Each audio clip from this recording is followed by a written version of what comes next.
Assalamualaikum warahmatullahi wabarakatuh. Selamat siang sahabat cupang. Kembali lagi di channel saya Beta Famdias. Terima kasih bagi kalian yang sudah berkunjung di channel ini dan mensubscribe channel ini. Semoga kalian mendapatkan hal-hal yang bermanfaat seputar dunia ikan cupang di channel ini. Siang ini Bang TB akan membuat vlog tentang cara merawat burayak yang baru menetas. Penting bagi kita mengetahui cara merawat burayak, apalagi burayak itu baru menetas ya. Karena apabila kita tidak bisa merawatnya, burayak yang baru menetas itu rentan dengan kematian ya. Hal apa aja yang harus kita lakukan? Yang pertama yang harus kita lakukan yaitu kita harus selalu menutup lubukan ya, seperti ini. Kenapa demikian? Karena apabila kita tidak menutup lubukan burayak yang baru menetas, nanti ditakutkan ada yang jatuh ke permukaan lubukan ya, seperti hewan-hewan kecil, debu-debu ya. Itu bisa mengakibatkan si burayak ini mati karena di permukaan lubukan ini nanti ada lendir ya. Menimbulkan lendir apabila banyak kotoran yang ada di permukaan lubukan ya. Itu bisa menimbulkan lendir dan ujung-ujungnya bisa membuat burayak ini mati satu persatu. Hal yang kedua yang harus kita lakukan yaitu burayak di umur 1 hari sampai 4 hari kita tidak perlu memberinya makan, karena burayak bisa makan itu di hari keempat setelah burayak ini bisa berenang ya. Jadi kalian jangan takut ya, jangan khawatir. Di hari pertama burayak ini menetas mereka belum bisa makan, baru di hari keempat itu mereka udah mulai bisa makan. Bang TB juga tahu dari senior-senior Bang TB yang udah lama breeding ikan cupang ya. Oke, hal yang harus kalian lakukan yang ketiga, kalian jangan terlalu banyak memberikan makanan ke burayak yang baru menetas ya. Kasih pakannya sewajarnya aja, secukupnya aja, jangan terlalu banyak, nanti over food ya, over makanan. Ini bisa mengganggu kenyamanan si burayak ini. Misalkan kita memasukkan kutir terlalu banyak, kalian tahu sendiri pergerakan kutir itu kan sangat aktif ya.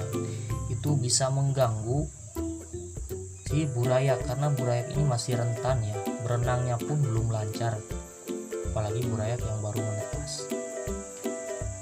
Hal selanjutnya yang harus kalian lakukan adalah kalian harus mengangkat si jantan ya.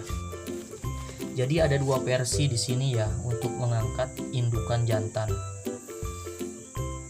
Kalian harus terus mengecek ya dari hari pertama sampai hari keempat. Kalian lihat perkembangan burayak. Apabila jumlah burayak ini ya kalian kan bisa menebak ya, oh ini burayak masih dalam batas normal ya, masih ada segini misalkan.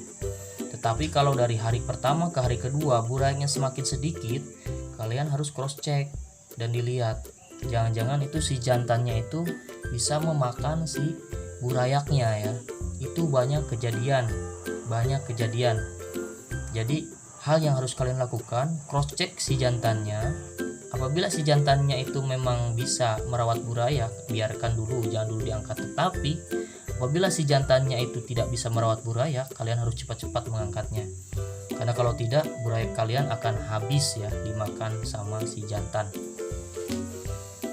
Hari keberapa pasnya mengangkat si indukan jantan? Kalau di Pambang TB itu Bang TB tidak ambil resiko ya. Setelah burayak ini bisa berenang, Bang TB langsung angkat si jantannya yaitu di hari ke-5 ya. Terus apalagi yang bisa kita lakukan ya untuk merawat burayak yang baru menetas, yaitu dengan menjaga ketenangan airnya ini ya. Jangan sampai burayak di umur 1 sampai 4 hari ini kegoncang-goncang karena kalian pengen melihat terus ya.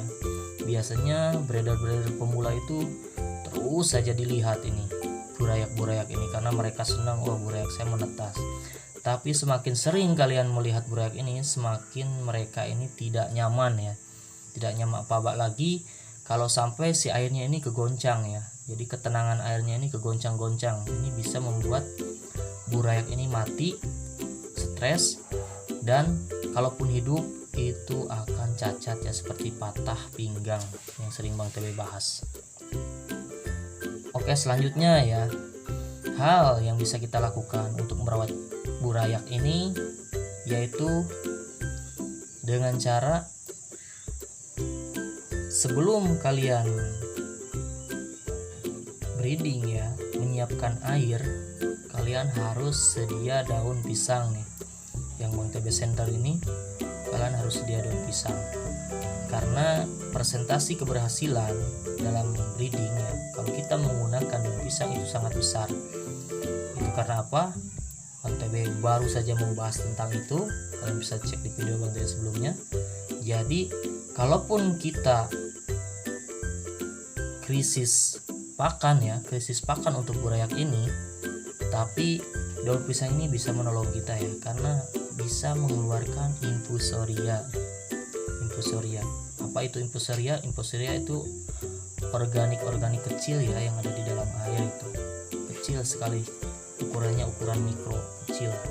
Itu bisa menjadi pakan alami untuk si burayak yang baru menetas. Oke, mungkin segitu aja video dari Bang TB ya, semoga bermanfaat.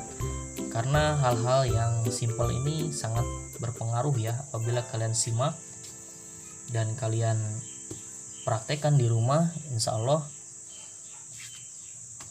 breeding kalian akan berhasil ya.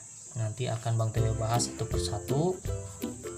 Kalian bisa simak di video-video Bang TB sebelumnya juga, banyak hal yang membahas tentang budidaya ternak ikan cupang ya.